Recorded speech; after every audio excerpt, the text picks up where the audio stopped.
النهاردة احنا موجودين عند عم محمد الشهير بقلاجة وافتتاح محله الجديد، ويلا نقول له ألف مبروك. المحل بتاعه دلوقتي موجود عند السيما، وأي حد هيروح هناك مش هيتوه.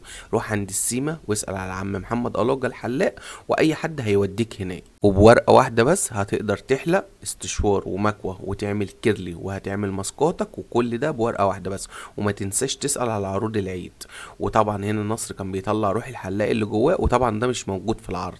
هتروح هناك هتعمل الماسكات وهيروق عليك وهيعمل لك كيرلي استشوار مكوى، كل ده بورقه واحده بس. طبعا انا مش هقول لك الورقه هي ايه، بس ده عرض. روح هناك وقول له انا جاي لك من طرف ابو غزاله، هو هيروق عليك على طول. اتفرج على الفيديو ده وشوف الحاجات اللي هو هيعملها في الاخر، وشوف التركات والحركات اللي هو هيعملها. يا جدعان هو مروق عليا من الاخر. شو الكلام ده يا جدعان؟ بيتعمل بره بارقام كبيره. روح هناك وانا بقول لك بورقه واحده بس، الورقه دي.